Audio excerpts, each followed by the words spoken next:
Words that you can use is the four Brahma Viharas in a sheet form. I do not have the sheet, but I have it in my book.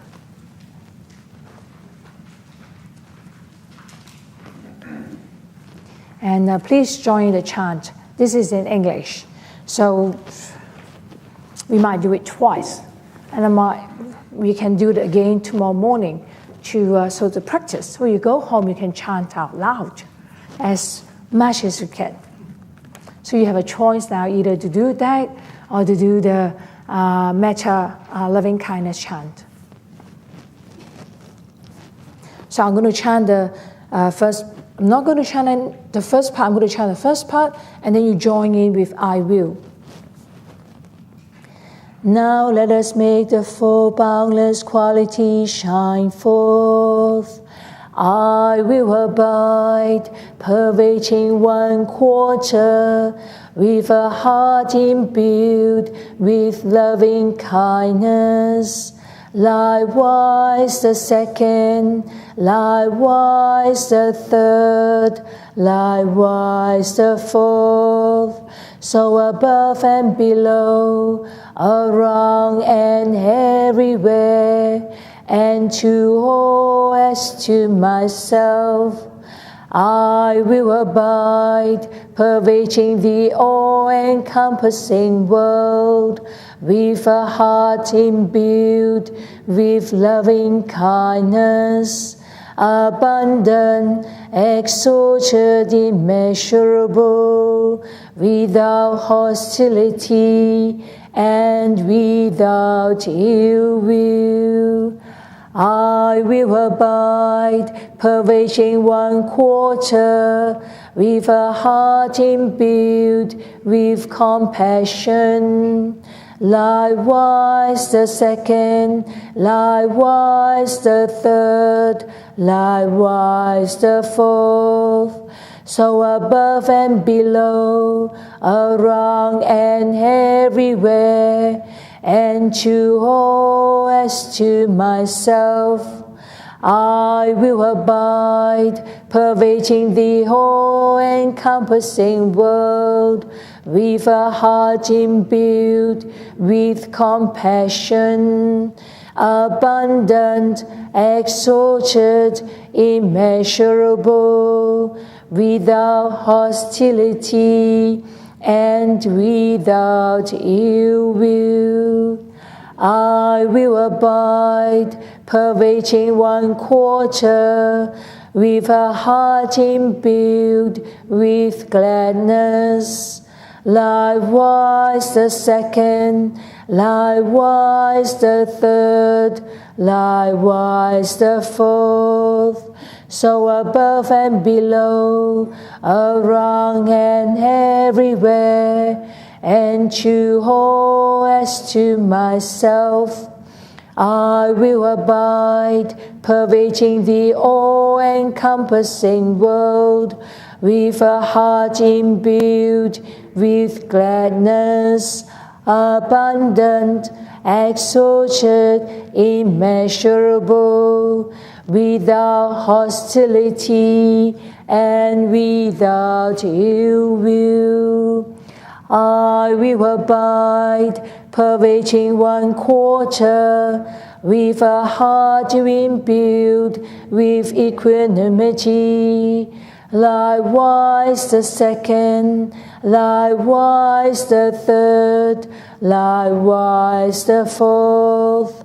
So above and below, around and everywhere, and to all as to myself, I will abide, pervading the all-encompassing world, with a heart imbued with equanimity, abundant, exalted, immeasurable, without hostility and without ill will.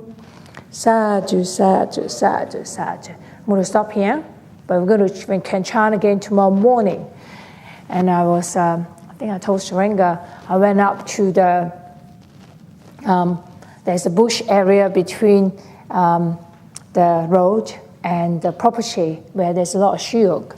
Not yesterday after I arrived here, so I went up there, that's what I chant. I chant really loud, but no one around, no one can hear me. And that's exactly the same thing that I chanted. And you can repeat it, it's quite easy to remember. Because the only word that is different is with the loving kindness, compassion, and gladness, and equanimity. So something that you can learn. And I love the chant. I probably loved singing when I was young, and as a nun, we can't sing anymore. Chanting is great, and I can chant really loud. And when I stay here for a year, I don't speak to most people, so that is a great way to really let my voice go, is to chant really loud. So you can try it. So now we're going to start the session. 2 o'clock? Is it 2 o'clock? Yes, 2 o'clock sharp. So we're going to continue with our investigation that we have been doing. And I've been using the sutta. So I'm going to continue with the sutta. That is not finished. But I'm going to remind you what. I've got different copy of it, but I don't know where I'm up to, but that's okay. So I finished mentioning about greed, hatred, and delusion, and how it affects us to break our boundaries, the 5 precepts. And the Buddha mentioned that these things are skillful. Anything that is skillful, so there is non-greed, there is contentment, and non-hatred, that is love, and then the third one is wisdom, delusion. Delusion, which is the positive part of it, is the wisdom. So I'm going to read that part again. As I say, the Buddha said 3 times, so this is 4th time I'm going to say it. And hopefully it will go into your mind. So don't go by oral transmission. Don't go by lineage. Don't go by testament. Don't go by canonical authority. Don't rely on logic. Don't rely on inference. Don't go by reasoned train of thought. Don't go by the acceptance of view after deliberation. Don't go by the appearance of competence. And don't think the ascetic is our respected teacher. But when you know for yourself, these things are skillful, blameless, praised by sensible people, and when you undertake them, they lead to welfare and happiness, then you should acquire them and keep them. That's what I say, and that's why I say it. Then that noble disciples, this is continuation of the sutta, which is in Anguttara Nikaya, the numerical discourse. Then that noble disciples is rid of desire, rid of ill will, unconfused, aware and mindful. They meditate, spreading a heart full of love to one direction, and to the second, and to the third, and to the fourth. In the same way, above, below, across, everywhere, all around, they spread a heart full of love to the whole world, abundant, expansive, limitless, free of enmity and ill will. Sounds familiar? Like what we just chanted. So we didn't chant anything that created by anyone. It is from the sutra. That's why sometimes it's good to learn some chanting. The chanting that is the words of the Buddha. They meditate, spreading a heart full of compassion to one direction, and to the second, and to the third, and to the fourth, in the same way above, below, across, everywhere, all around. They spread a heart full of compassion to the world, abundant, expansive, limitless, free of enmity and ill will. They meditate, spreading a heart full of rejoicing. There is gladness. So it's different teacher or different translator use different words. Another word they use is sympathetic joy, if you are familiar with that. They meditate, spreading a heart full of rejoicing to one direction, and to the second, to the third, and to the fourth, in the same way, above, below, across, everywhere, all around. They spread a heart full of rejoicing to the whole world, abundant, expansive, limitless, free of enmity and ill will. They meditate, spreading a heart full of equanimity to one direction, and to the second, and to the third, and to the fourth, in the same way above, below, across, everywhere, all around. They spread a heart full of equanimity to the whole world, abundant, expansive, limitless, free of enmity and ill will. I'm going to stop there, and I'm going to continue back. So that is from the sutta. The sutta is not finished yet. I'm going to continue. So I want to show you what, that's why I have chosen the chant, because it is in the sutta that we are looking at. And the Buddha was saying,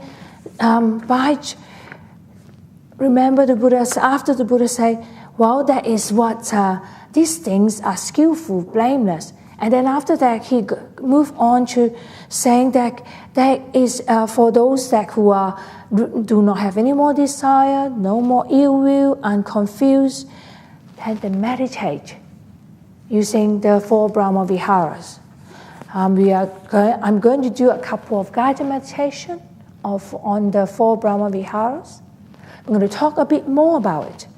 The 4 Brahma Viharas, so it is, the translation is called the 4 Divine Abiding, Sublime Abiding, Brahma Light.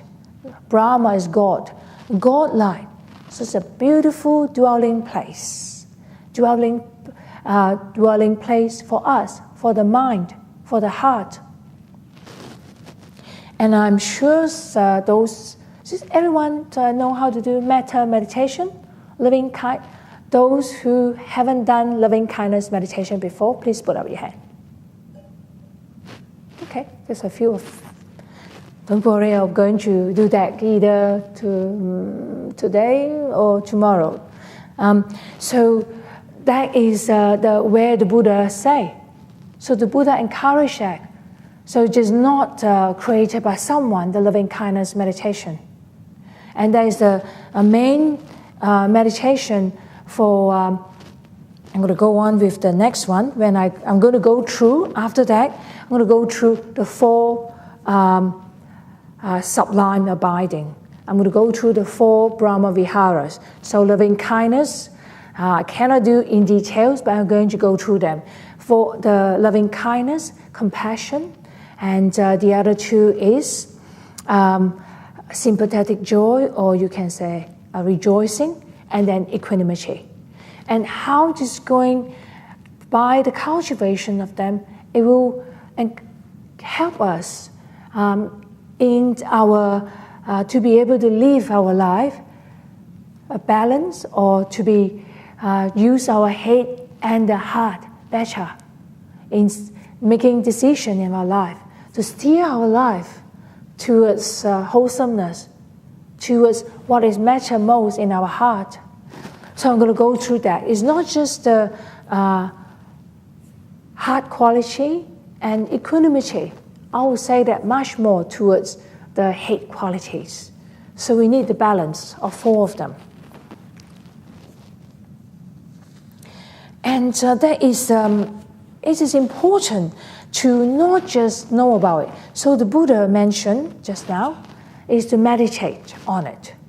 And it is not enough just to meditate. If you want to cultivate any qualities in our life and to be part of, well, of course it's beautiful to be the mind to dwell in love, compassion, and sympathetic joy and equanimity. And if we want to be able to do that, we need to not just meditating in our life outside, our day-to-day life. We need to incorporate that in that. So I'm going to say more about that. I am going to go back to continue with the sutta now, and before I move into the 4 Brahma Viharas. So I'm going to finish the sutta, reading it through. The sutta after the 4 Brahma Viharas that I read out, and now this is the next one. When the noble disciple has a mind that is free of enmity and ill will, uncorrupted and purified, they have won 4 consolations in this very life. Okay, first, so it is beneficial even when your mind is free of enmity and ill will, uncorrupted and purified. There's 4 benefits. 1, if it turns out there is another world and good and bad deeds have a result, then when the body breaks up after death, I'll be reborn in a good place, a heavenly realm. This is the first consolation they have won. So I love the way that the Buddha put it. He didn't say that this will happen. He said, if it turns out there is another world, that means a rebirth, and good and bad deeds have a result. So whatever we do, good things that we do, good karma that we make, and the bad karma that we make, do have a result, then at the end of our life, we will be reborn in a good place. That's the first benefit. Second, if it turns out there's no other world, and good and bad deeds don't have a result, then in this very life, I will keep myself free of enmity and ill will, untroubled and happy. This is the second consolation they have won. So the Buddha is very skillful. Even though that is turned out that there's no rebirth, no other world, that's it. At the end of this life, no more rebirth. For those who do not believe in rebirth, or not Buddhist yet, or do not know a lot of the Buddha's teaching yet, if there is no other world, there's whatever good action and bad action that you have done or anyone have done that don't have any result, but at least practicing the 4 Brahma Viharas will keep ourselves free from of enmity and ill will, and untroubled and happy. You know, if we do good things, our heart will be happy. We'll sleep well. I'm going to read something else later. And we'll feel good about it. So it doesn't matter, but there's no other world. At least we feel good. We are happy in this very life. That's the second consolation, second benefit. Third one, if it turns out bad things happen to people who do bad things, okay? If it turns out that bad things, so the bad karma, happen to people who do bad things. So if you do bad things will happen to you. That means karma.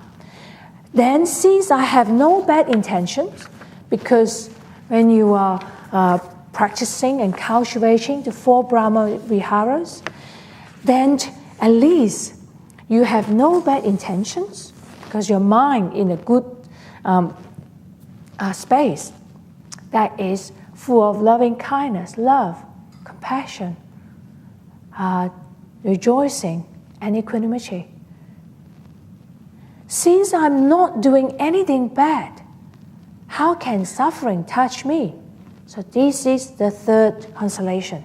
So since you haven't done anything bad, you have the confidence and the trust in yourself that bad things will not happen, will not touch you.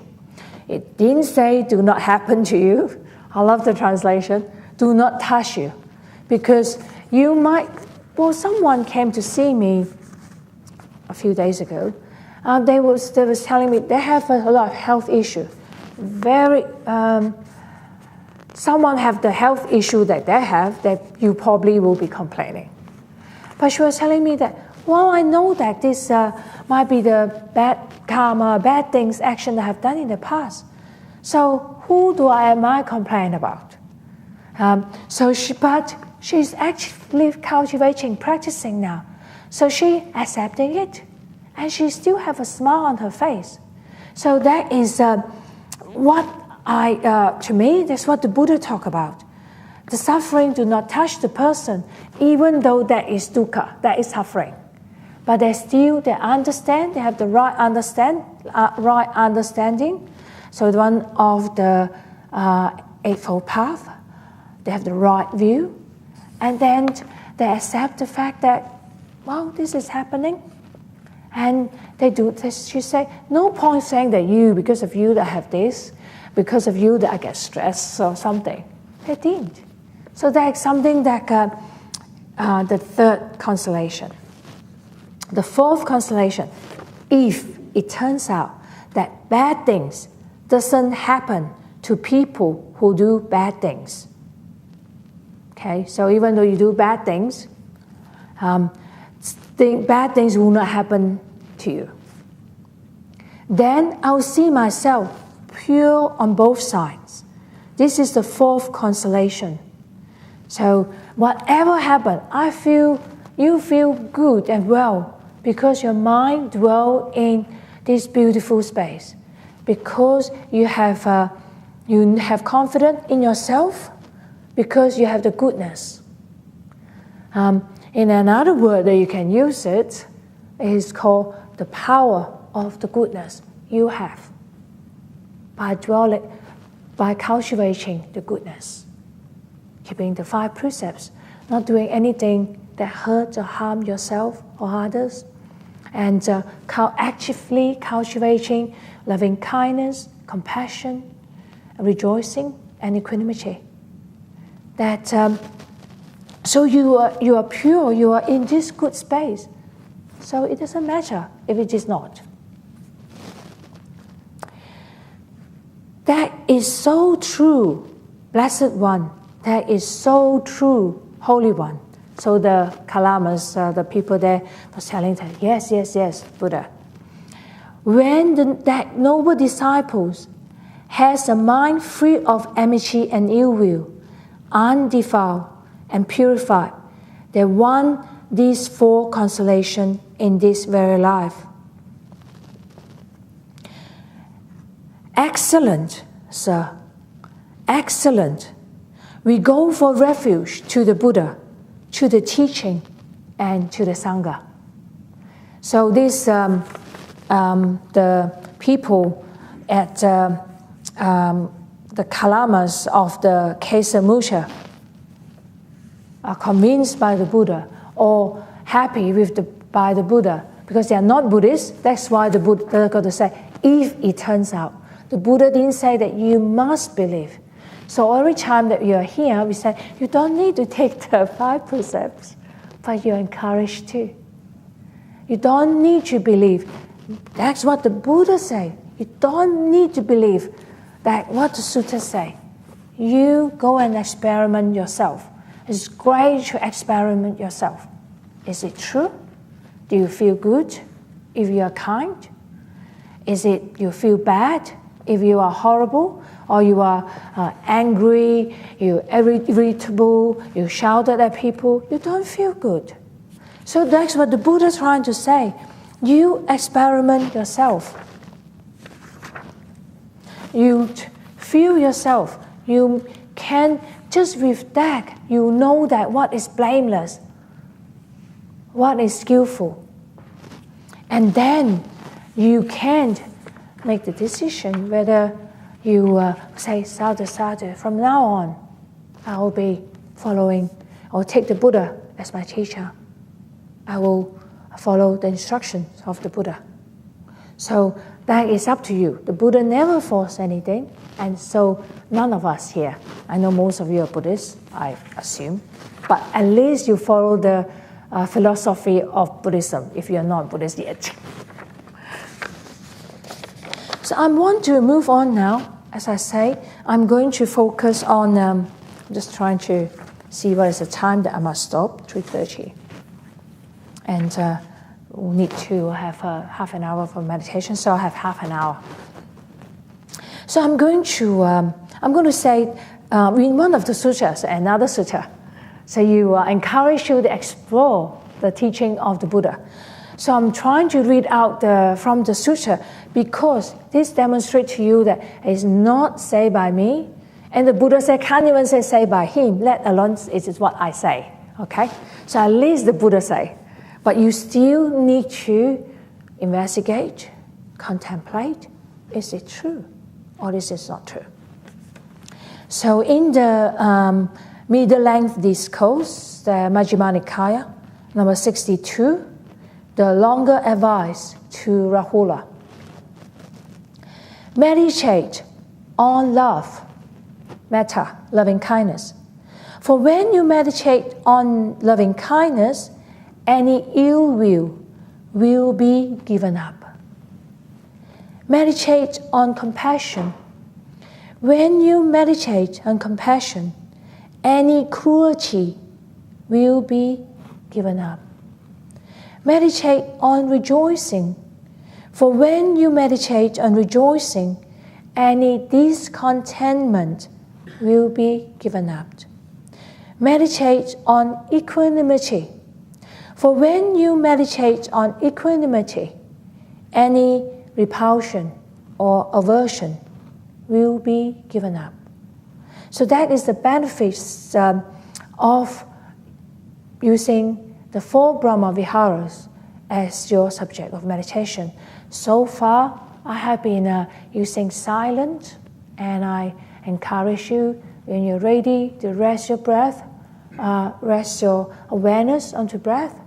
And so we're going to move into one of the 4 Brahma Viharas meditation techniques. Okay? So I want to focus on metta. Well, 2. Metta and loving kindness and compassion for this session, for the rest of the sessions. I'm sure all of you heard of loving kindness a lot. I'm sure that you know about that. And we chanted that this morning, the Metta Sutta, the Buddha's words on loving kindness in English this morning. And the word metta, loving kind, well, there's lots of translation in English for the word metta. So loving kindness, friendliness, or goodwill, fellowship, benevolence. It's all trying to define or trying to use a word metta, but I don't think a word that is close enough to the feeling of metta.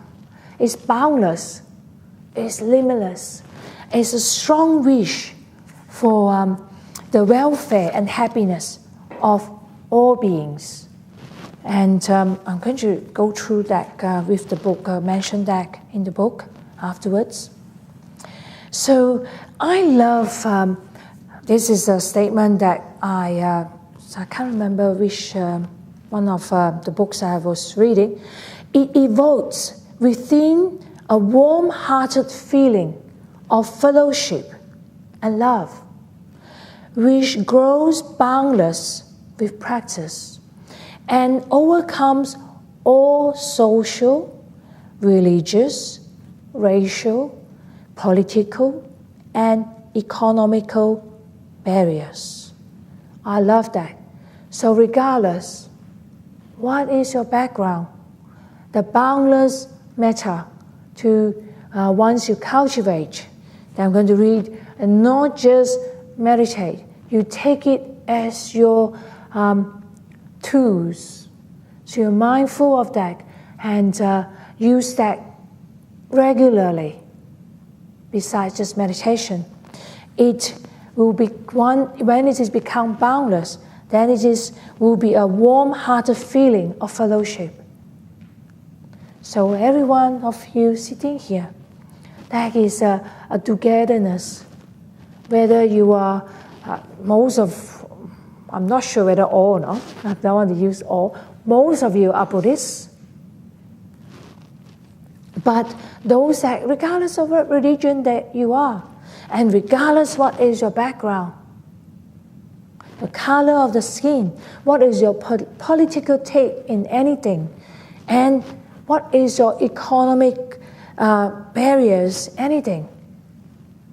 But we are, the loving kindness will encompass everyone, whether you are sick or well. And interesting, earlier I was talking about, the idea of the writing on the wall. Some groups will go to anyone's funeral, another group will not go to any funeral. So you can see that with loving kindness, there is no boundary. Whether someone died or someone still alive, the Buddha say, there is no boundary. You will not get the bad luck just from getting close to another person. And the Buddha encouraged it. So I'm going to just go through part of the sutta on loving kindness. When you chanted this morning, there is some qualities that you can use in your life. Remember, let them be able and upright. That's the qualities that we can put into our practice. Straightforward and gentle in speech. So we are not telling someone something and you say something else at the back. And that is one of the precepts as well. It's funny. One of our supporters at the Hermitage, I have a meditation sessions. She is very lovely. And to me, also part of her practice, she always, if she says something, she will say something encouraging. She will say, Ayya, you are so good, I love your guided meditation. I told her that I believe her because she's practicing Buddhist.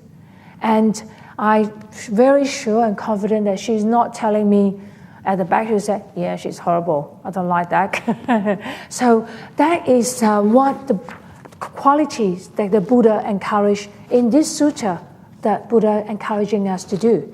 Straightforward, direct, but using gentle speech. Where you don't say, someone says, you like my cooking today, you don't say, oh, that's horrible. Just say, it's interesting. You can say, it is not my favorite, or it is not my, I don't like certain things, but in a kind gentle speech. Let me give you another example. I still go for a walk every morning. I'll meet with a lot of people. People always say, they're greeting, how are you today?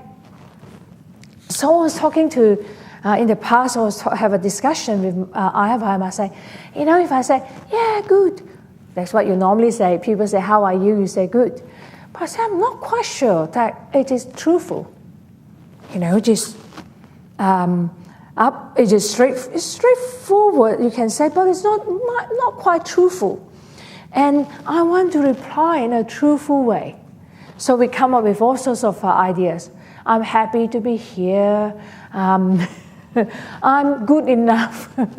I'm as well as can be expected. So we throw in all sorts of different comments to be truthful, because no one wants to spend half an hour to listen to my story. Is it true? No one wants to hear you complaining for half an hour. Especially just walk past each other. I will walk around 3 rounds. I'll probably see the person again. They just don't want to see me if I started to tell them my story again and again. So that is truthful, straightforward, whatever you say. Humble and not conceited, contented and easily satisfied. Are you happy with the dana today? Such a beautiful dana. If someone used the word, so many different colors, meant to be good for you, nutrition point of view. So easily satisfied, that is great. This is a beautiful facilities. I must say that is a truthful statement. You cannot find another 5-star, 6-star retreat center like Jhana Grove. Have your own ensuite. And you can have tea or coffee anytime, have a big area to walk around. 5 stars, 6 stars, I don't know how many stars you can have, 7 stars. Or 8-fold puff, 8-star. And not busy with duties and frugal in their ways. So peaceful and calm, wise and skillful, not proud and demanding in nature. Let them not to do the slightest thing that the wise would later reprove. So it is very in line with what we have read with the sutra. So the Buddha was asking the question, is it sensible? Is it blameworthy? So that is again and again. The Buddha said in 2 different ways. And there's more ways if you go through the sutras again. And not contented. So this contentment is also one of the qualities that we can practice. So when we are chanting, it's not just chanting. As we can use it. That's what practice, what the teaching of the Buddha is about. It's just very practical. Not just 2,600 years ago. It's practical here and now, that all of us can use it, put it into our practice. So we can look at it. Remember that when I was talking about about the meal reflection, that triggered us off to reflect on, when I'm the relationship with food, also triggered off our relationship in our life. And that is something that we can reflect on as well. Am I the food, not contented? That is one of the qualities that we need to cultivate, content with food that we eat. So I'm going to move on to the next one. And when you look at the sutra, when we chant again tomorrow morning or tonight, wishing in gladness and in safety, may all beings be happy. So there's boundless, all beings, not just human beings. And when we are doing the reflections, we say in the bowl, the food, the plate that we are eating, and containing the hard work of all beings, not just human beings, animals, and insects, it's all beings. So that is loving kindness. And whether they are weak or strong, omitting none, the great or the mighty, medium, short or small.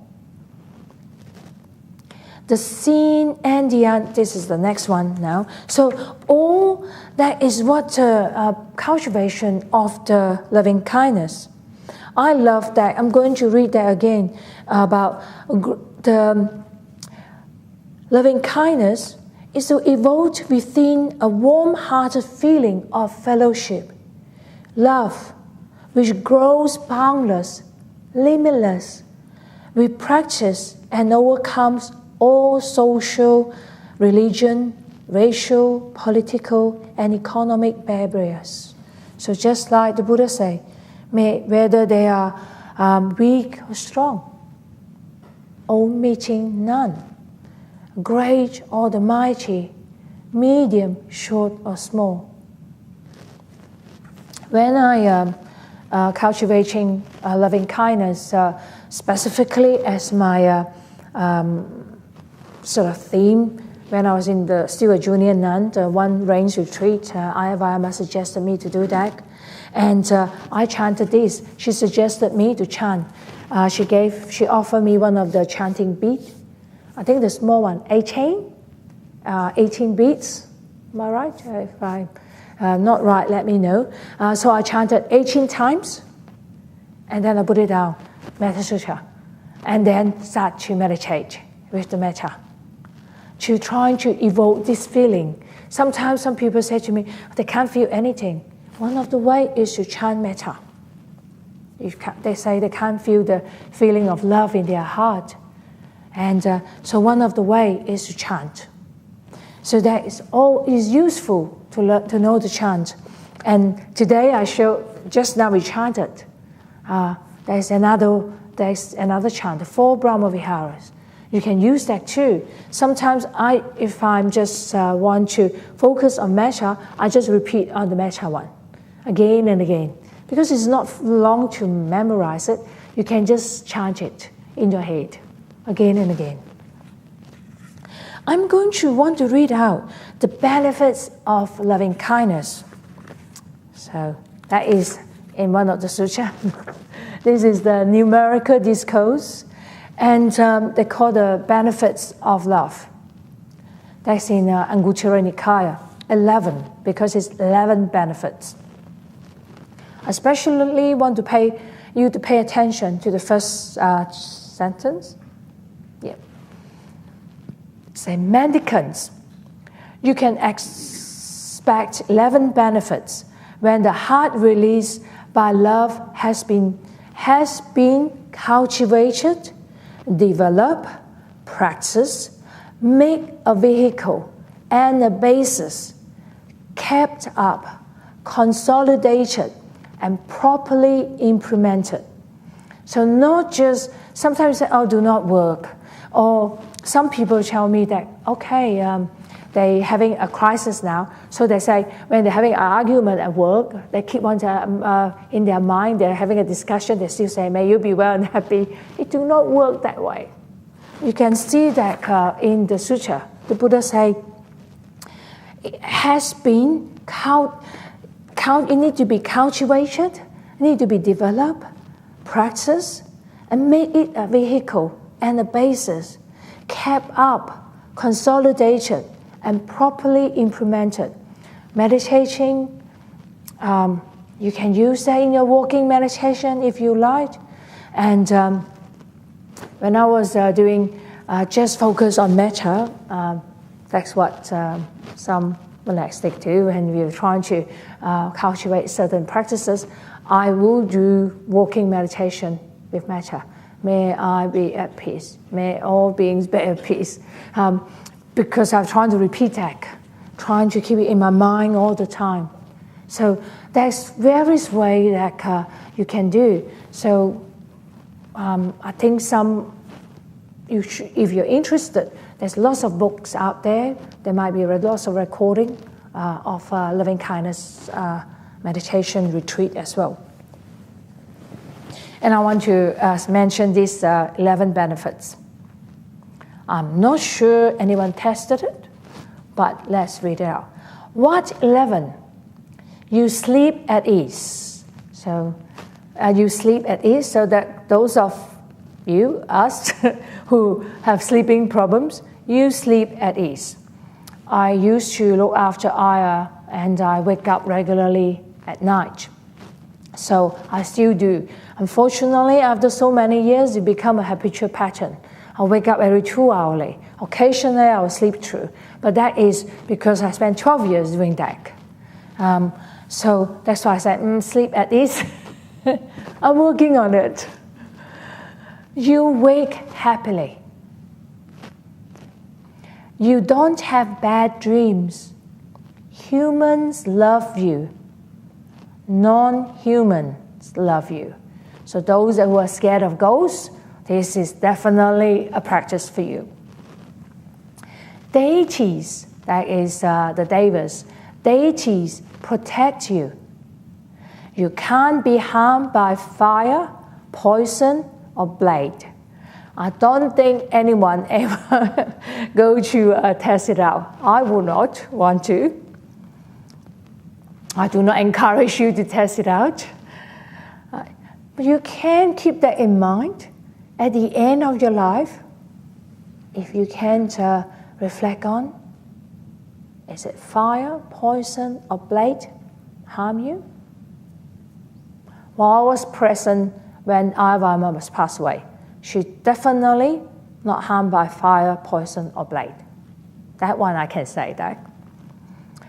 Your mind quickly enters into stillness, into concentration. Your face is clear and bright. You don't feel lost when you die. If you don't penetrate any higher, you'll be reborn in the realm of divinity. That means in the heavenly realm. So you can expect 11 benefits when the heart released by loving kindness has been cultivated. So this is talking about someone really heart release. So to the point that you embody loving kindness. Cultivated, develop, and practice. Make a vehicle and a basis, kept up, consolidated, and properly implemented. I think some people have been, this year, have been attending the meditation sessions with me, and we spent 6 months cultivating it over time. And I'm not sure how many of those people still continue doing it.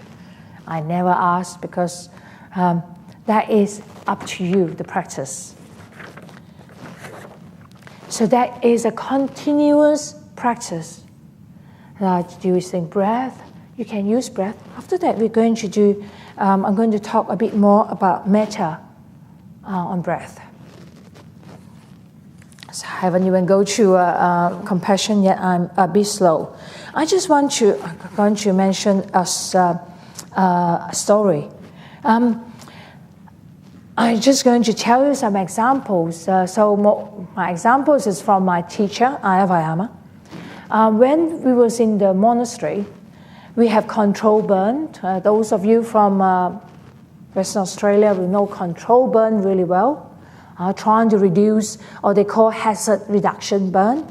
So in the monastery, because the monastery is so big, certain part of the land you need to do, you can't burn the whole land because one of the reasons is you just burn a patch to reduce the fuel. So when the fire comes, at least there is an area that is not high in fuel, so the fire will not go up. And just last few days, there is 2 fire emergencies in Western Australia. So we all heard about it before you came here.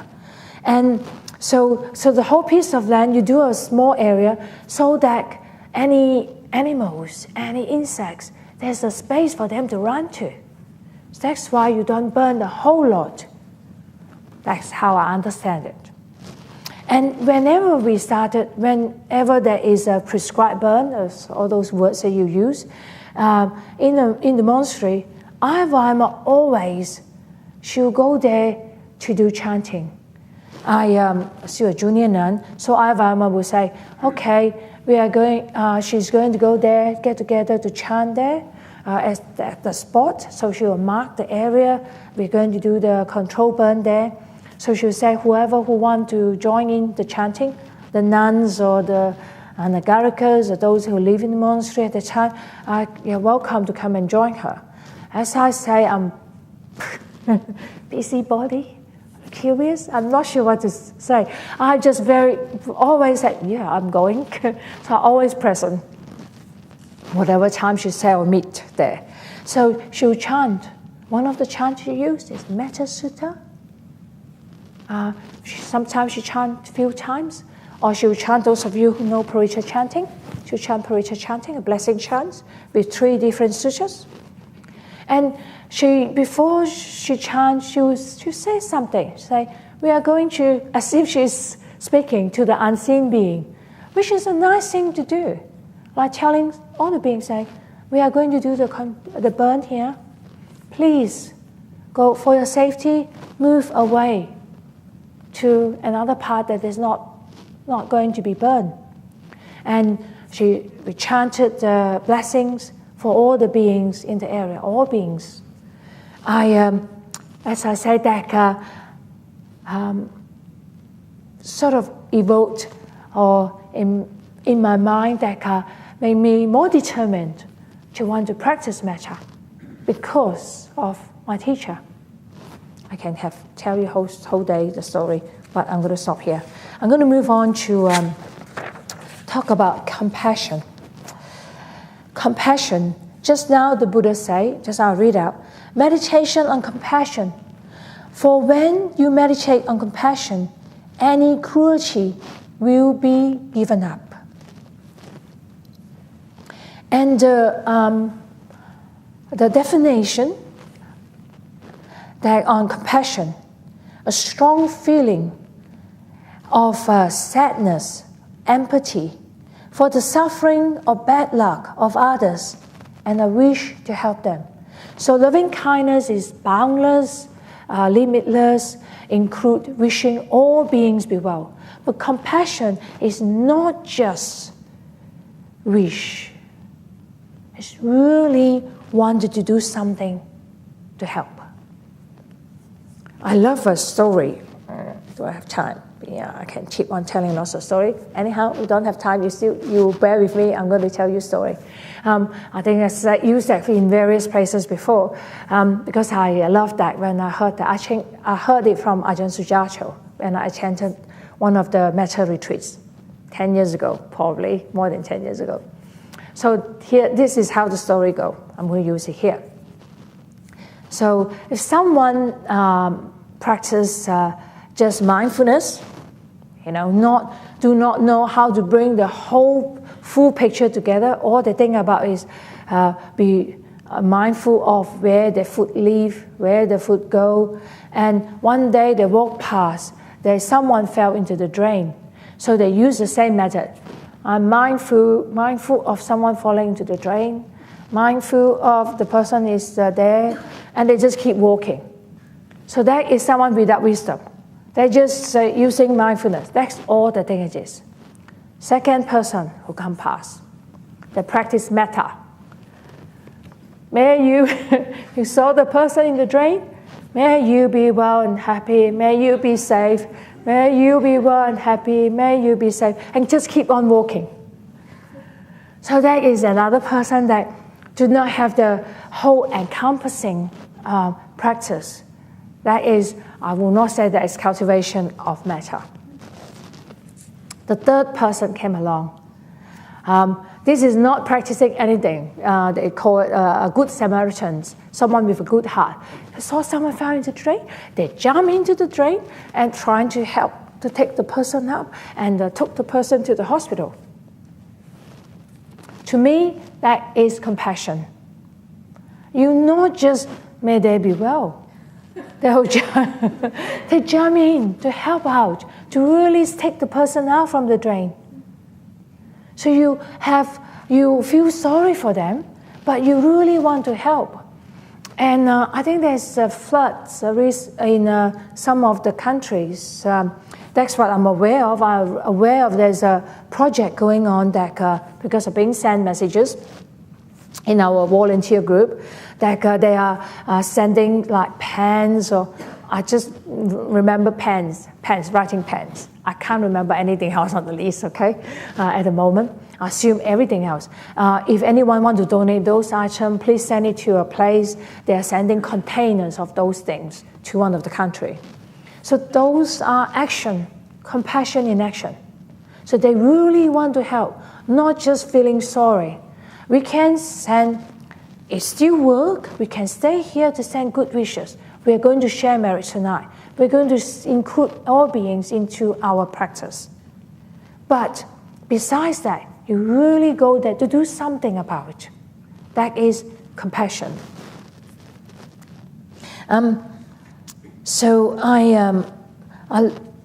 the feeling, the word, so karuna is the Pali word of it, the compassion, is the feeling that between two beings in the same boat of samsara, of life, is two equals. We are not saying that I am better, even though I'm the one who didn't fall into the drain, but it's not that I'm better. We are two human beings. And that's why I can understand and feel the suffering of the other beings, because if I could be the one who in the drain. I could feel the pain, the hurt, the injuries of the other beings. So I would like to help, that's compassion, to ease the suffering and pain. And not that I'm better than you, so that's why I save you.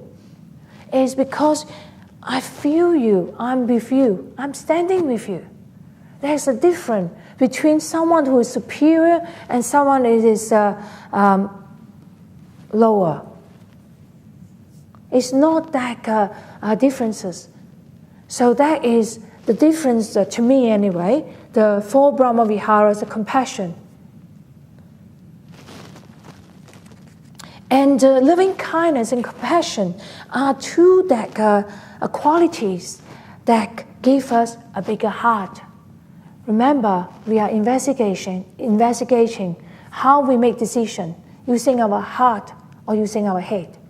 So loving kindness and compassion is the one that gives us a bigger heart. So when things happen, how can we use that heart qualities of us that by cultivating, and of course we're going to look at it tomorrow on equanimity, so they will not overwhelm by that.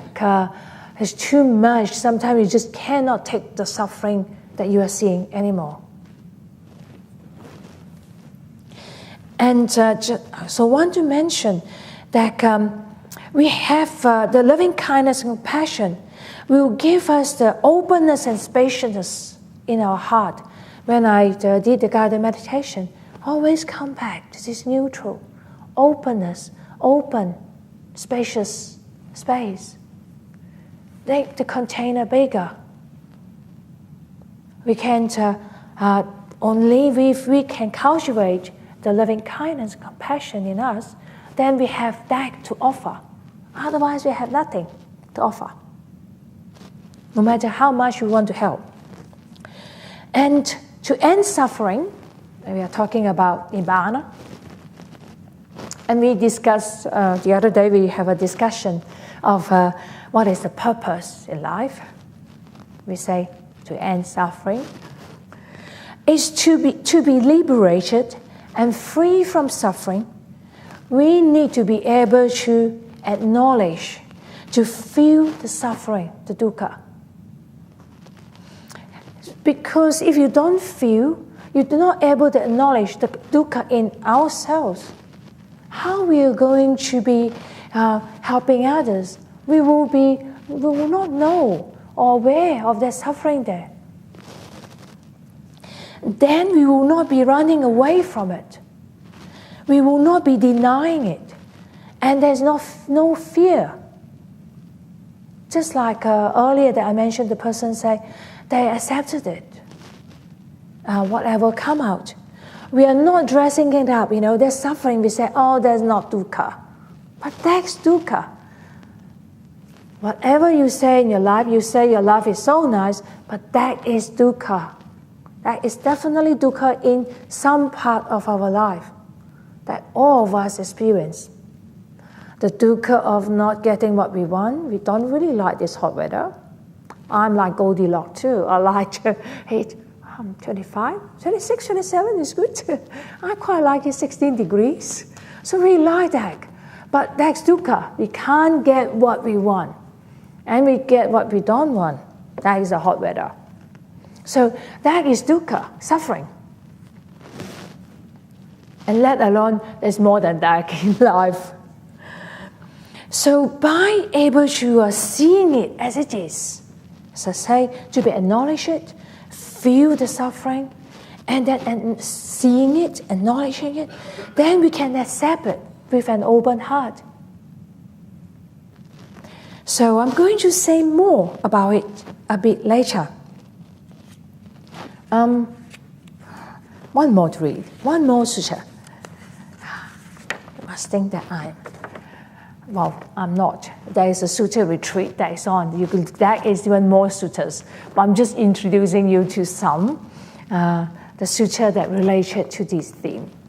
So I'm going to read out a sutta also in numerical discourses. It is 5. How to get rid of resentment. Mendicants. A mendicant should use these 5 methods to completely get rid of resentment when it has arisen toward anyone. What 5? 1. You should develop loving kindness for that person you resent. 2. You should develop compassion for the person you resent. 3rd one, you should develop equanimity for a person you resent. 4th one, I like it, so practical. You should disregard a person you resent. So avoid them. Don't think about them. So you try all these 4 Brahma Vihara first, it do not work. So you try just not to think about them. I love the practicality of the sutta. The 5th one, you should focus on the ownership of deeds regarding that person. This venerable, so this is about in the monastic setting. This venerable is the owner of their deeds. Heir to their deeds. These are their womb, their relatives, their refuge. They shall be the heir to whatever deeds they do, whatever good, whether it is good or bad. So this is the 5th way. So you know that there is their karma. They make their karma, just leave it to them. So this is 5 ways. So, but out of the 5, actually 3 of them are in the 4 Brahma Viharas, the 4 sublime abiding, the abiding, God-like abiding. That's why we are going through it, which is very useful for us in life. And Christmas is coming. You're going to go to Christmas party. This person didn't get me the right present. They just, don't think about whatever your mind is going on. Then you can just use one of the 4 Brahma Viharas. Very useful. I'm going to stop now. Do I have? Yes, we can stop now. I'm going to go through the mudita, that is rejoicing tomorrow, as well as the equanimity for the tomorrow morning sessions. I'm going to do lead a guided meditation. So you can wiggle your toes. We're still in the right time. Yes. Wiggle your toe a little bit before we start the meditation.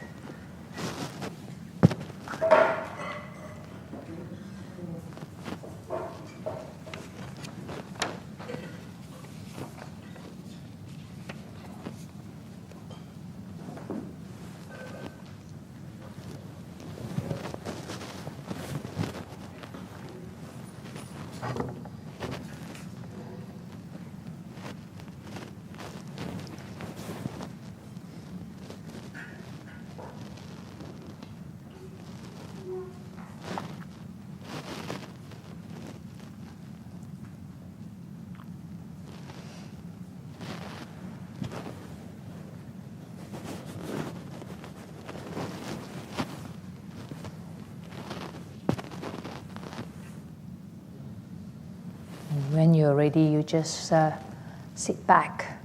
Then I know that we are ready to start the guided meditation.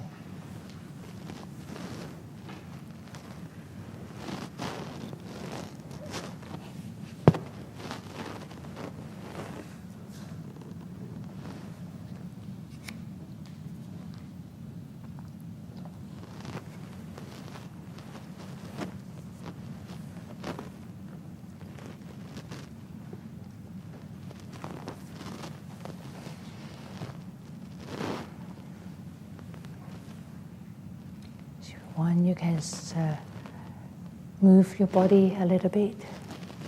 Any stiffness. And then once again, sit like a mountain. Grounded.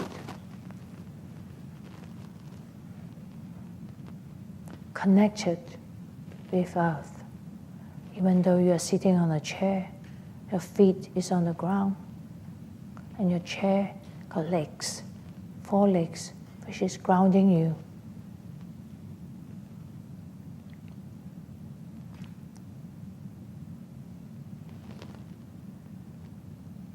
Take a few gentle breaths.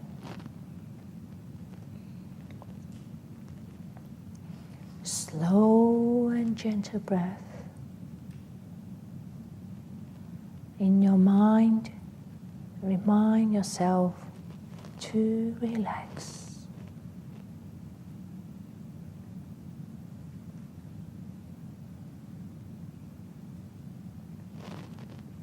Bring your awareness from top of the head all the way down to the toes. Be aware there's any discomfort, any stiffness or tension in the body.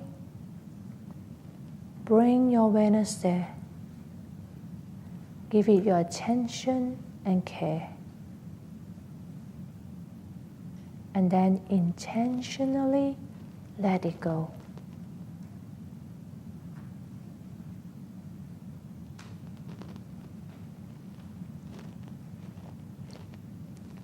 Stay in the quiet silence.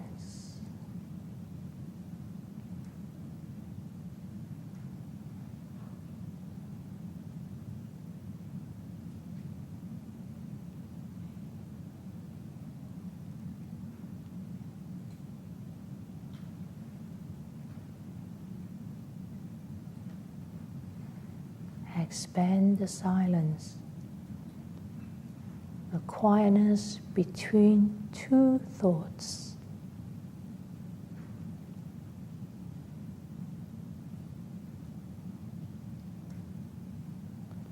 Relax into the silence.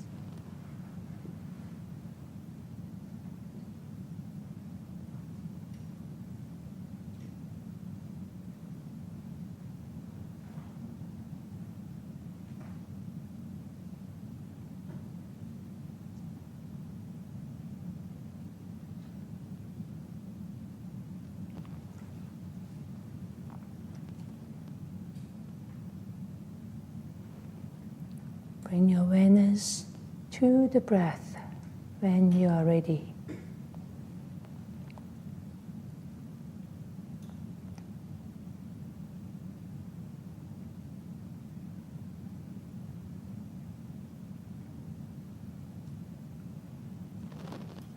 The breath is your best friend.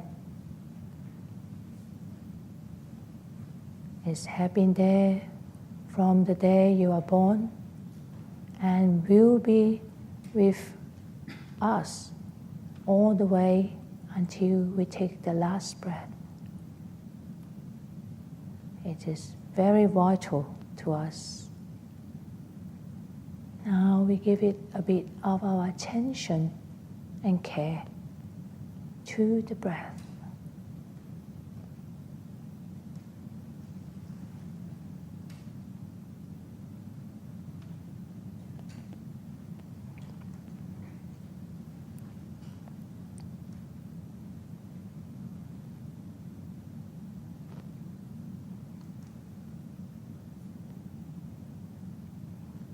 treat this breath, this friend, this gift of life with respect, with loving kindness, with care. The breath is like our body. It's reliable. It's always there until our last breath.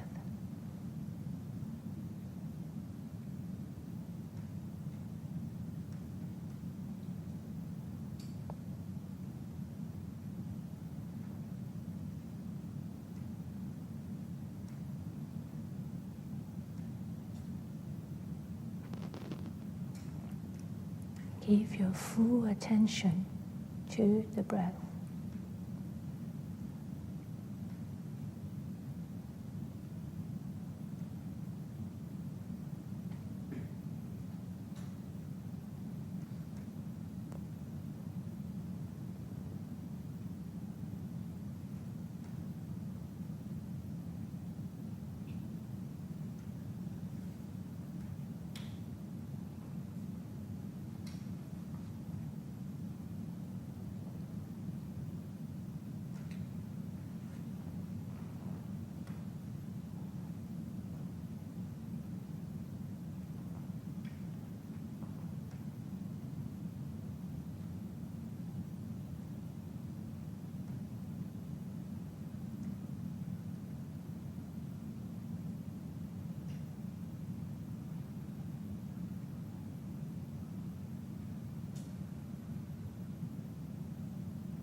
We are coming towards the end of the meditation session. Bring your awareness into this neutral, open space.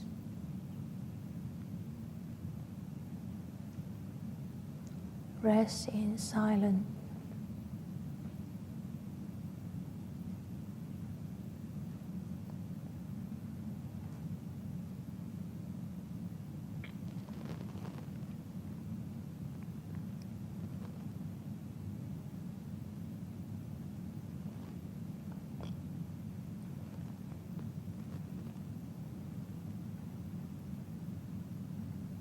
Spend a few moments to reflect on how the meditation has been for you.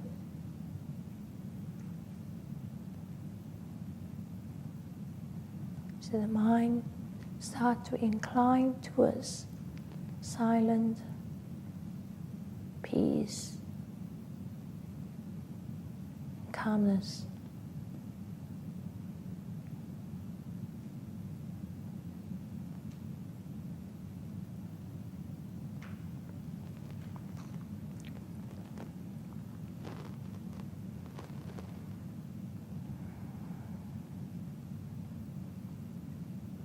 I'm going to ring the bell, and you come out from the meditation at the end of the sound of the bell and open your eyes. Or you're invited to continue your meditation.